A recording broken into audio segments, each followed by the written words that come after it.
Kita lanjutkan untuk materinya, yaitu PaaS, yaitu Platform as Service. Itu layanan cloud yang menyediakan dalam bentuk platform. PaaS ini memberikan framework bagi developer yang dapat mereka bangun dan digunakan untuk membuat aplikasi yang telah disesuaikan.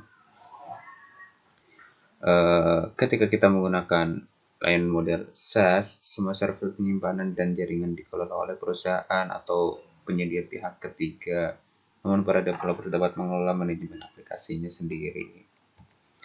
Kemudian untuk karakteristiknya itu biasanya mengintegrasikan layanan web dan basis data.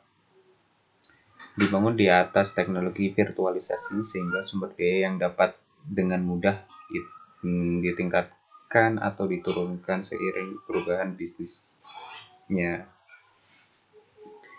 dan dapat diakses oleh banyak pengguna melalui aplikasi pengembangan yang sama. Jadi kalau kita sama temennya itu sama-sama mengembangkan aplikasi, jadi kita dapat mengakses cloud-nya itu. Kemudian untuk kelebihannya yaitu biasanya migrasi lebih mudah ke model hybrid, pengurangan signifikan dalam jumlah pengkodean yang dibutuhkan.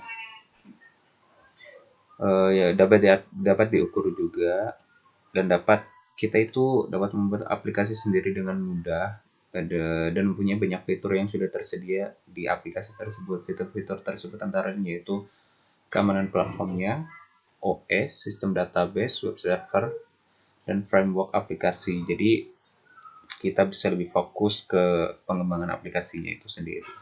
Dan untuk kekurangannya ya, masalah yang sering ditemui yaitu ketika kita menemukan saat menggunakan PaaS, yaitu seperti keamanan, fitur keamanan yang disediakan oleh penyedia layanan PaaS seperti keamanan platformnya. Tersebut biasanya keamanannya ditujukan kepada platform, bukan kepada aplikasi kita. Jadi kita harus tetap memperhitungkan dulu resiko dari keamanan aplikasi kita sendiri gitu. Kemudian untuk IaaS atau Infrastructure as Service itu jadi seperti layanan cloud yang ada pada dasarnya itu merupakan server fisik dan virtual server.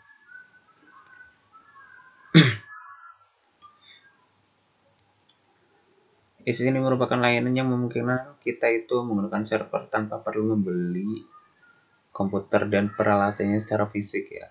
Kita melakukan pembaharan rutin saja dan melakukan konfigurasi perangkatnya.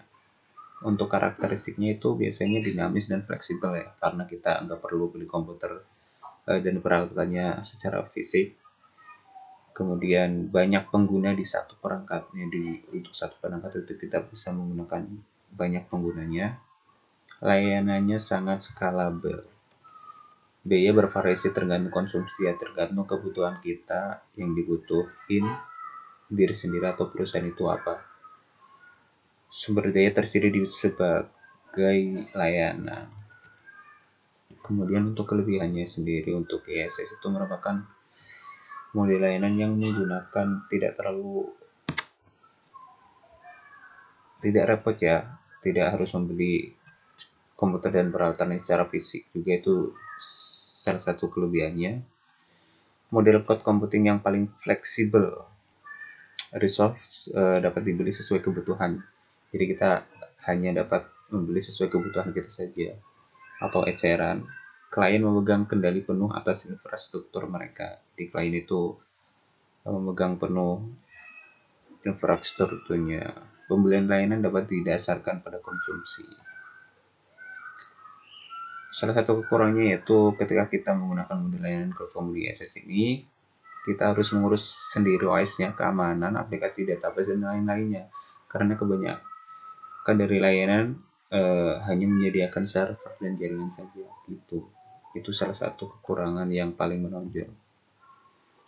Untuk AWS Cloud ya, Amazon Web Service. Ini platform paling komprehensif ya. Ini digunakan secara luas di Indonesia. Sudah ada 200 layanan yang unggulannya itu yang lengkap dari pusat data secara global.